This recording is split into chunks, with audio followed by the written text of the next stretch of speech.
Latvijā atkal viena sakārtota vieta. Tā ir Turaidas iela Jūrmalā. Sakārtota tiešām augstā līmenī.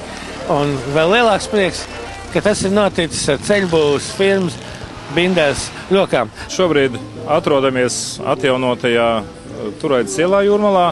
Tikko ir beigusies oficiāla atklāšanas ceremonija. Un tagad mēs varam skatīties uz šo atjaunoto objektu, cik viņš labi iedarās Jūrmalas galvenā kurortu zonas kontekstā. Ko gribu pastāstīt konkrēti, kā mums te ir veicies un ko mēs te esam sadarījuši, tad jāsaka, kad šo ielu mēs sākām būvēt, ja nemaldos, 12. janvārī, un tātad kopējais būvniecības termiņš ir kaut kur 4,5 mēneši. Nevarētu teikt, ka laika apstākļi bija ļoti labvēlīgi būvniecības uzsākšanai. Sevišķi janvārs, februārs bija diezgan nemīlīgs un diezgan kritisks būvniecībai, bet neskatoties uz to, mēs esam spējuši šo objektu uzbūvēt pat pirms termiņa. Objekts bija inženieru tehniskajā jomā diezgan sarežģīts, jo šeit bija pilnīga rekonstrukcija, tāda pilnīga sagas konstrukcijas nomaiņa, pilnīgi jauna izbūvēta lietus kanalizācija, saimnieciskā kanalizācija, ūdensvads, kā arī absolūti pa jaunu tiek ierīkots apgaismojums, veloceliņi, gājēceliņi, brauktuvi. Šajā objektā mēs vērojam visai netipiskus, vismaz Latvijā neredzētus, es pat teiktu, avangardiskus gaismas objektus. Ir īpaši jauki bija šie apgaismas ķermeņi pie jūras, kur viņi viennozīmīgi atgādina kājas. Jā, protams, mēs tagad runājamies, kad ir skaists saulīt un silts laiciņš, bet tieši šo jauno gaismekļu efektu labi ir novērot tad, kad ir tumsa, tad viņi visā savā krāšņumā parāda šo efektu. Jā, šie gaismekļi, līdz šim tāda veida gaismekļus es neesmu Latvijā redzējis. Arī Eiropā man liekas, ka diez vai kāds ir īpaši pievērsis uzmanību, ka tādi ir. Man liekas, ka ļoti reti, kur ir. Šie ir konkrēti ražot un piegādāt no Beļģijas. Un, jāsaka, atzinība pasūtītājiem Jūrmalas domai par šo drosmīgo soli, kad arī projektētājiem acīm redzot ir dots uzdevums tieši izvēlēties tieši šādus gaismekļus. Kas papildinās šo reprezentablo zonu, jo šeit ir kombinēti gan dabiski kaltais bruģekmens, gan mākslīgais bruģīts, gan asfalts. Un viss tas ir izveidots tā, ka veido vienotu kompleksu un nerodās šaubas par to, ka kaut kas šeit ir liekas, kaut ko mēs varētu mest ārā.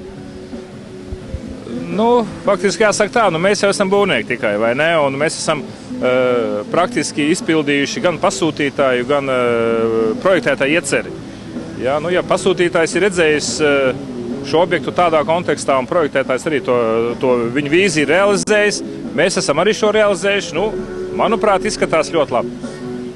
Bija arī kādas grūtības ar komunikācijām, jo šādās tomēr vecās apbūves zonās parasti ir problēmas ar komunikācijām, ar elektrību, ūdensvadu un vispār.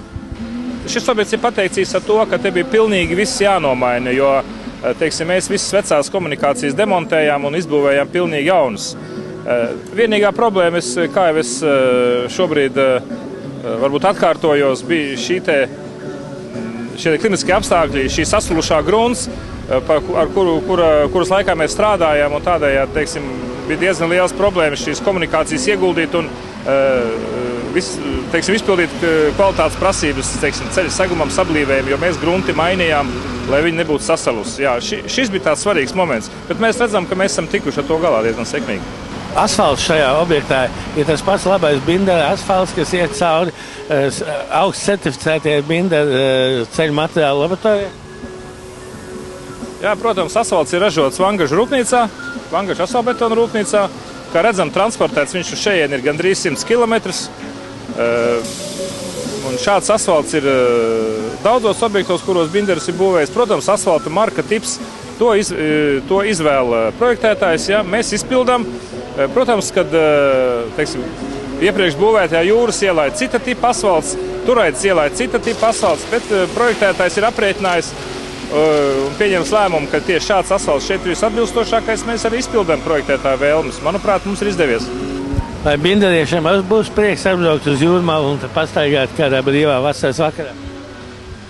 Nu, es domāju, ka novēlu, lai ik viens binderietis atbrauktu, apskatītos uz savas firmas veikumu.